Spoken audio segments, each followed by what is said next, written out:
My YouTube channel CS Ajit. आइए इस video में देखते हैं कि पाइथन में हम आर्मस्ट्रांग नंबर को हम कैसे चेक करेंगे। ठीक है, तो पहले हम समझेंगे कि आर्मस्ट्रांग नंबर होता क्या है।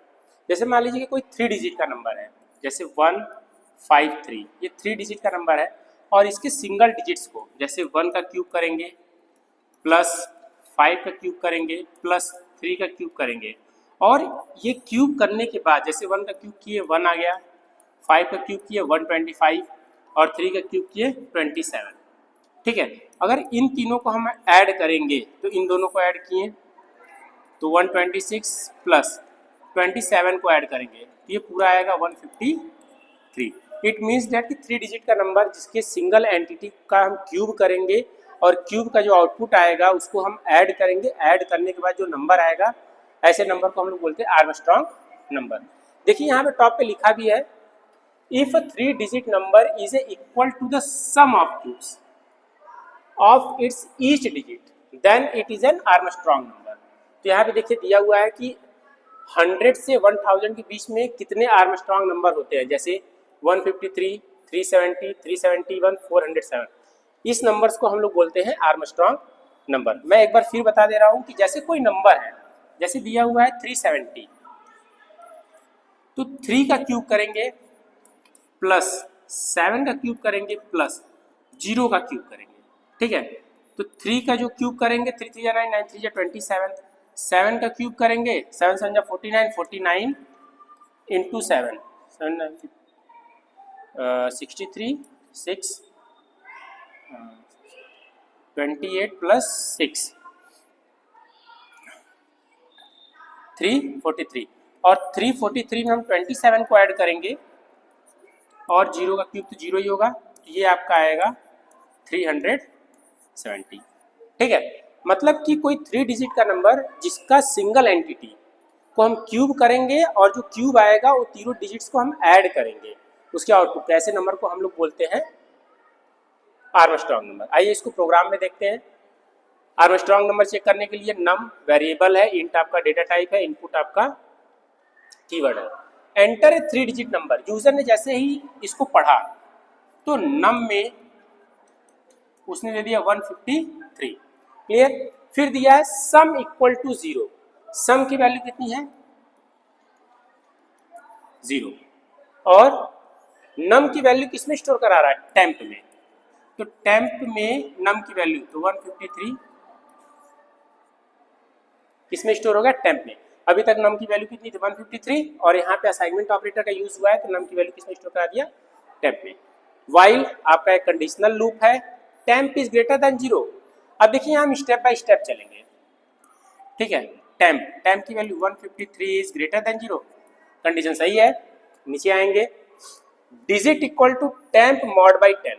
मैंने प्रीवियस में भी बता चुका हूँ कि ये जो ऑपरेटर है ये हमेशा आपका रिमाइंडर देता है, ये हमेशा आपका रिमाइंडर देता है। ठीक है, तो temp mod by 10, temp mod by 10, तो टेम्प की वैल्यू 153 है, तो 153 को 10 से करेंगे तो 15 टाइम्स में जाएगा, यहाँ पे 150 आएगा, तो क्या आ गया 3। हम रिमाइंडर लेंगे तो यहाँ पे डिजिट की वैल्यू कितनी हो गई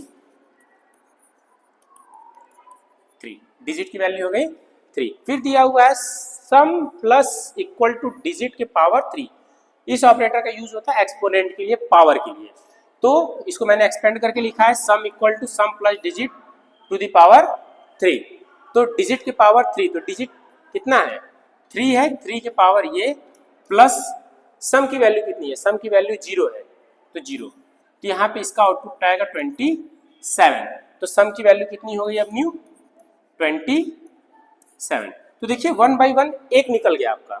फिर नीचे आएगा टेम्प फ्लोर डिवीजन, इस ऑपरेटर को हम लोग बोलते हैं फ्लोर डिवीजन। ठीक है, ये आपका डेसिमल में नंबर नहीं देता, ये इंटीजर में ही नंबर देता है। ठीक है, तो टेम्प को फ्लोर डिवीजन करेंगे तो अभी मैंने किया है कि फ्लोर डिवीजन में ये आउटपुट आता है 15। तो यहाँ पे टेम्प की वैल्यू कितनी हो गई, ये मैं लिख दे रहा हूँ, टेम्प की वैल्यू 15। अब नेक्स्ट लूप चलेगा, 15 इज ग्रेटर देन 0, कंडीशन सही है, यही तो आ रहा है 15 इज ग्रेटर देन 0, कंडीशन सही है। फिर 15 को 10 से मॉड करेंगे तो यहाँ पे डिजिट का जो वैल्यू आएगा वो 5 आएगा, डिजिट की वैल्यू क्या आएगी 5 आएगी। फिर वहाँ पे डिजिट के पावर 3, इट मीन्स 5 के पावर 3, तो इसकी आउटपुट आएगा 125, ठीक है। और वो जाके स्टोर हो गया सम में। तो सम की वैल्यू इसके पहले कितनी है 27, तो 27 प्लस 125, क्लियर। फिर नीचे आएंगे temp float division by 10। Temp float division मतलब कि टेम्प की वैल्यू कितनी है 15, 15 float division by 10 one time में जाएगा, तो यहाँ पे 1 आ गया, क्लियर। तो 1 का हम क्यूब करेंगे, फिर हम 5 का क्यूब किए, फिर हम 3 का क्यूब किए, तो 1 का क्यूब तो एज इट इज़ 1 आएगा, 5 का क्यूब 125 आएगा और 3 का क्यूब 27 आएगा। इन तीनों को ऐड करेंगे तो कितना आएगा 153। यही तो हमें लाना है। नम की वैल्यू कितनी हो गई 153 और सारी वैल्यूज किसमें स्टोर हो रही है सम में, तो सम की वैल्यू कितनी हो गई 153। ये दोनों क्या है इक्वल। ये ऑपरेटर जो यूज़ है इसको इक्वालिटी ऑपरेटर बोलते हैं। जब ये दोनों इक्वल हो गया तो प्रिंट करेगा 153 इज एन आर्मस्ट्रॉन्ग नंबर, ठीक है। अगर 153 के अलावा अगर आप कोई दूसरा नंबर लेते तो उस केस में आता number is not Armstrong number, ठीक है। अगर इसके बाद भी कोई डाउट है क्वेरी है तो आप कमेंट सेक्शन में लिख सकते हैं। आइए इसको हम रन करा कर देखते हैं कि कैसे आते हैं। सिंपल F5 प्रेस करेंगे, 3 डिजिट नंबर, तो 3 डिजिट नंबर मैंने दे दिया 153, तो 153 इज अ आर्मस्ट्रॉन्ग नंबर, ठीक है। अगर मैं कोई दूसरा नंबर दूँ यहाँ पे, ठीक है 152 दे दिए, तो 152 is a not Armstrong number. अगर इसके बाद भी कोई डाउट है क्वेरी है तो आप कमेंट सेक्शन में लिख सकते हैं। Thanks for watching.